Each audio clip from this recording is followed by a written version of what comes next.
She locked herself out of her apartment several times, and her cable was shut off due to non-payment. Most recently, she started a fire in her apartment by burning a pot dry and showed up at work at 4:30 a.m. in her nightgown.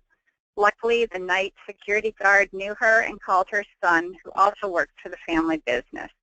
Mary resisted going home, and her son had to escort her up to their offices and call his wife to go to Mary's apartment to pick up some clothing for her. So with all this, the son was very overwhelmed, and he was the one who called our care management group for an initial consultation and to discuss the fact that he felt that his mom needed home care. And reasons that families often reach out to an agency like Caring People is that there may be a spouse, but the spouse is still working to keep insurance active or to meet ongoing bills. They may be overwhelmed with the interference of dementia into their marital relationship, just creating a difference in the love and connection that they had had. The dementia client may live at home alone with no consistent caregiver, or family could either live a distance away or be unable or unwilling to provide direct assistance. We often run into the fact that just because somebody is older and now needs help doesn't necessarily mean that they are that sweet old loving grandmother that you see portrayed on TV. If somebody was a very challenging parent with a challenging personality, it's only going to make matters worse when they're older, and it can be very hard on the child who felt like they sort of had to escape from that oppressive type of family relationship only to be dragged back in as a caregiver to somebody who really wasn't there as a caregiver when they were growing up. Another reason that a family could be reaching out is that an outside professional, such as a hospital or nursing home discharge planner or a primary care physician, has reinforced the need to initiate home care and has really told the family to intervene. So in Mary's case, it was her son who called for a care management referral. An only child with a family of his own and a wife dealing with medical issues, he was overwhelmed and could not deal with his mother's strong personality and the anger that came out with his attempts to intervene. So if we want to sort of look further and say, why are there referrals that are made for home care, it's usually one or the other, where somebody's unable to maintain their own activities of daily living, and I'm sure you're all familiar with those, and that's their feeding, toileting, selecting proper attire, grooming, maintaining their continence, putting on clothing, bathing, walking, transferring.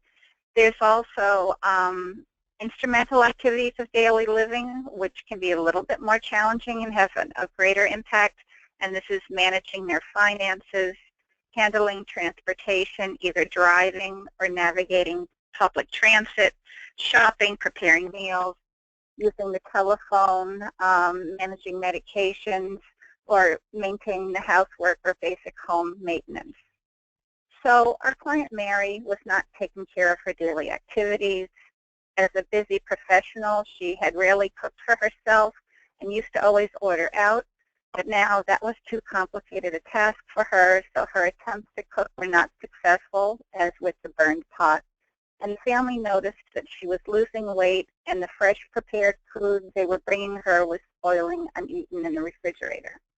She had her son's phone number on auto dial and would call him repeatedly, forgetting why she called. Though only on low-dose aspirin as a cardiac preventative measure, the son was worried she wasn't taking it.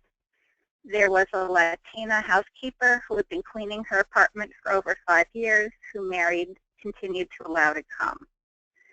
So in the early stages, these previously self-sufficient people may take on these challenges and obstacles of not being able to meet their activities of daily living or instrumental activities of daily living with other adaptive or rather maladaptive behaviors.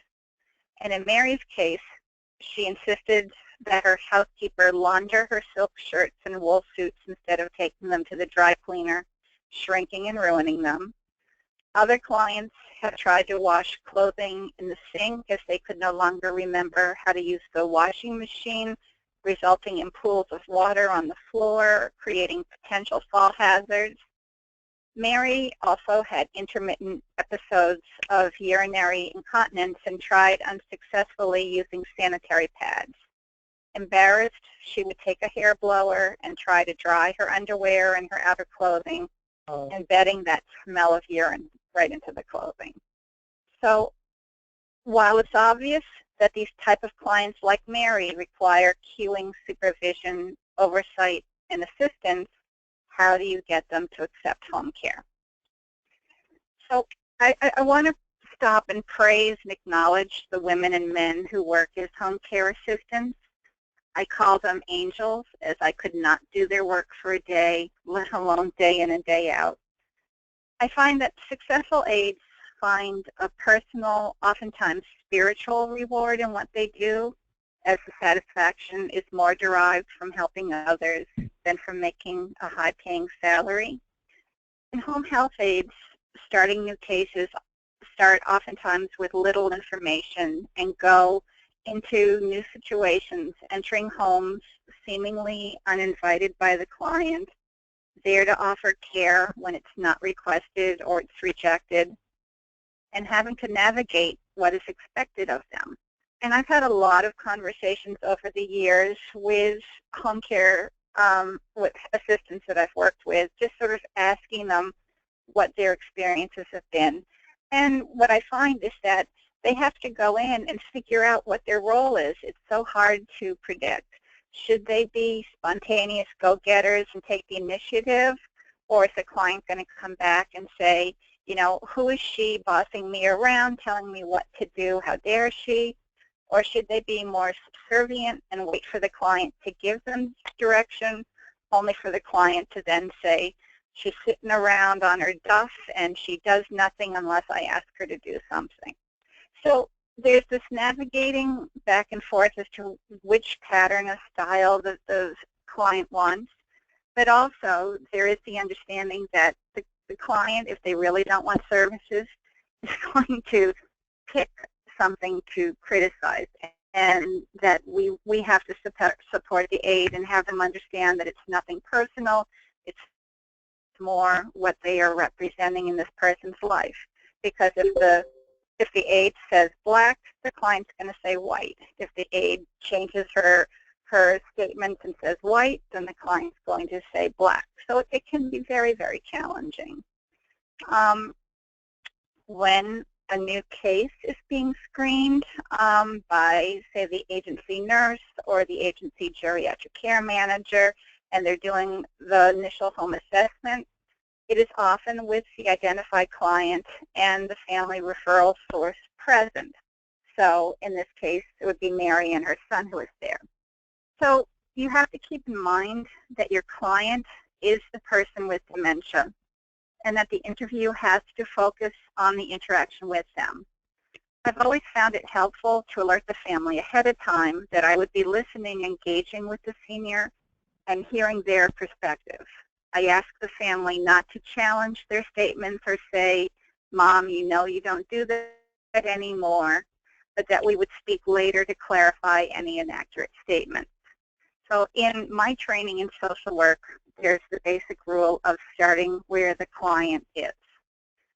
So at first, we all do a lot of active listening. Mary told me all about her important busy life and how she just had a few minutes to meet with me as she had a non-existent meeting to go to. But she was also quite gracious, offering me tea or something to eat, even though she wasn't able to prepare any of it. I also learned that she loved to travel and used to summer every year at their house in Puerto Rico. She still understood some Spanish, but was no longer consistent in conversing in Spanish. This information, along with the knowledge of her housekeeper, helped me understand her potential openness and acceptance to different cultural backgrounds. We discussed her busy work life, and she was hesitantly open to having a, quote, personal assistant come help her with work-related matters a few hours a day. I'm big into changing titles or roles or functions to help the home health aide integrate into the person's perspective of the type of help they need. I called a home care agency and arranged for Mary to meet Rosa, a sophisticated, bright woman from the Dominican Republic. I also asked for a woman who was of sort of middle age so that she came with that kind of life knowledge under her belt. I briefed Rosa on what I knew about Mary and also advised her to wear street clothes instead of a uniform, as she was entering the case as a work assistant rather than a home care worker in the eyes of her client. We met with Mary together without her son. Mary was anxious and tried to back out of the arrangement, saying she would keep Rosa in mind if she ever needed her. She was definitely trying to dismiss us. So I told her that I heard her, that Rosa had already gone through the hiring process with the real estate company, and asked Mary if she would be so kind as to let Rosa work with her for just this week to give us feedback as to where in the company Rosa might fit in. I valued Mary's role as a leader in the company and empowered her with a responsibility that gave her a sense of purpose. So she agreed to let Rosa come back. So Rosa showed up the next morning at 9 a.m. and Mary refused to let her in, forgetting who she was. Rosa explained through the closed door who she was and said, "No problem, I will go to the office." Rosa maintained contact with me by phone and sat in the lobby for 4 hours, making sure that Mary didn't try to go out onto the street where she was known to get disoriented, and then knocked on Mary's door again to tell her she had a good day at work and wished her a good day. The next day, Mary again wouldn't let Rosa in. Rosa again said she would go to the office, but also asked Mary if she could recommend a good place to pick up something to eat. Mary responded by telling her of a local bakery with the most delicious blueberry muffins. Rosa went to the bakery, purchased a muffin, and after 2 hours went to Mary's door to thank her for recommending the bakery and that she brought her a muffin in appreciation. Mary opened the door, accepted the muffin, but didn't offer to let Rosa in. On the third day, Rosa stopped at the bakery first and had 2 muffins with her. When she told Mary she was dropping off a muffin for her before heading to the office, Mary invited her in to share some tea and eat together. Mary let Rosa make the tea, and Rosa was able to stay with her and talk for 3 hours. So this is just scratching the surface, but it was one creative way of starting to get a trusting relationship going, and the creativity of the aide, along with the support from the agency, she was allowed to have this flexible integration of her services, as opposed to it looking like a failure that she was not able to get in the door when the family expected her to, or when she was expected to be there. So I also look and talk to the home health aides and tell them that they are detectives. I tell them, listen and gather their client's story, use their familiar phrases and information that they've learned as soothing information when the client is anxious or moving towards resistance. Having all this information also helps to distract and redirect while showing that you care. So I remember Rosa telling me there was a time when Mary was upset and anxious and pacing around the apartment. So she started to just talk with her in a normal voice and say, "Mary, I remember you telling me that you walked 2 miles every day to school when you lived in New Jersey with your parents. Were you ever late for school?" And prompting her for responses, and then going on, "Did you walk in bad weather as well?" She got her to reminisce and tell her story, and also helped to redirect her and help her focus in on her past and the story, as opposed to whatever was agitating her in her immediate environment. Then another time when Rosa was trying to engage, she would say, tell me what you used to prepare for dinner for your family. Can you teach me how to make it? And with gathering that life information, Rosa was also able to find out what kind of foods she liked, what she was proud of, and they were actually able to go to the store together to pick out ingredients. And Mary was quite able to talk Rosa through making a dish the way that she expected her to make it, and they were able to share a meal together, which was really wonderful. So reducing the power struggle, the aide has to realize that they're on even ground, even though she's coming in with a care plan to follow or expectations of what she's going to do. It has to be integrated into the relationship of two people together. And a lot of times what I've suggested is that they provide options so that it is the client who's making the decisions, but the options would be limited, so that instead of saying, okay, let's get up and get dressed now, to say something like, would you like to get dressed now or after breakfast? It's still saying that they're going to get dressed, but giving the client that power and the choice to make the decision either or. Or something like, would you like eggs and toast today or oatmeal for your breakfast? I'm also a big proponent of apologizing. I think I spend my life apologizing. You want to validate and acknowledge their emotions and put words to them. So saying, I'm sorry, it was so very wrong of me to think you might want to take your shower now. It's my fault. I hear that you want to take it at a more convenient time. Acknowledging that they're upset with you and apologizing goes a long way to diffuse anger and then to bring them back and be focused. So apologizing is one of the best tools that any of us can have to humbly respect the relationship that we have. I also believe in keeping a sense of humor, of knowing that sometimes just good enough is good enough. So if the client with dementia is so very proud that she picked out a purple striped top and plaid pants, and she put them on herself, and she just was having a good day and looks totally mismatched and looks like a clown, if she's not going outside and she's comfortable, then it's good enough. And if the daughter or the son comes over and says, why would you dress my mother like that, then the aide, or with the support of the care manager, the agency can pull the daughter away and help her understand that her mother mastered getting dressed like this and that it was a very good day and that sometimes good enough is just good enough. And then when there's been a really bad day, knowing that there is always another day. Anybody have any questions? I put you all to sleep. And this is Adina. No, you didn't put us to sleep at all. I think we're all a little bit wowed by the techniques that you're using. It really sounds incredible. Well, we need to hire Mary.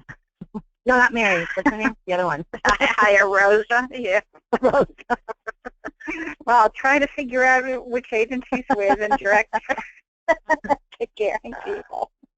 But from everything I've heard, I mean, your organization has some really great supports in place, and with all the technology and services there are, it is a phenomenal integrative set of services that you do have, and it always does come down to the individual case and, you know, sometimes the individual day-by-day situations. But to humanize it and let everybody know that there's going to be good days and bad days, it just really helps everybody get through it. And to let the aides know that they have support and they have the ability to vent and share their piece of it goes a long way of recognizing them in the professional role that they do hold. Because, again, to me, they're angels. They're not paraprofessionals. they're entrusted with somebody's life and well-being, and because of their efforts, somebody is remaining at home in the environment that they are most oriented to, that is meaningful to them, and will keep them at home, much longer than if we couldn't get services in place. So I think what we do is it's a mitzvah, it's a good deed, and we all try our best, especially with the challenges of somebody with dementia. I have to get off the phone because I'm going into a meeting, but I just wanted to share that we do have a patient in Miami that we're dealing with right now who's dementia. Like I said to you before, she is trying to drive, so her son not only took the keys away, she found another pair of keys, tried to drive the car. He had to literally disable the car. And our nurse is going in there to do the starter care. I believe she went in yesterday. I'm not sure, so I just have to address with them the importance of just being patient, and if the patient says no, don't just walk away and let's not take the case. But really, I'm talking about the Medicare side of it. We're working also on some private duty there. The family's not sure they can afford anything, but they're going to either have to find a private duty aide or they're going to have to find placement for her. So I'm going to send a social worker in to do an assessment to help. Okay, so I'm glad to hear there's going to be a social worker. I'm sorry? I'm glad to hear there's going to be a social worker. I was going to say along those lines, and it's on us as the intake people, the ones that start with the case, to get as much information as we can. Right. And sometimes families or people don't disclose everything because they hide it from us because they don't want us to know how bad the case is. So we deal with that a lot of times also. Well, when Jane and I were talking quickly before the call formally started, we also, I can certainly talk another time about the issues of self-neglect and how the intake person goes into a home and finds that there's been self-neglect and a horror of an environment for somebody, either from a hoarding situation or severe clutter and disorganization. So, there's many topics that I could always help support you as cases come up. Thank you so much, Adina.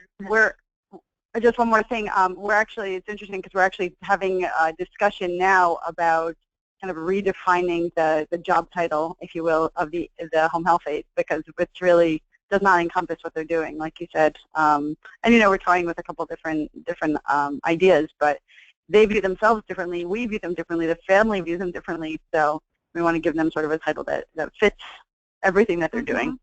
So it's so much more. Great. I totally agree. That's a great start. Yeah. It's always good to be flexible. Well, thank you all so much. It really was my pleasure. Thanks, Jen. And thanks, Ariella, for organizing. And have a great weekend, everyone. Thank you so much. Everybody, be well. Take care.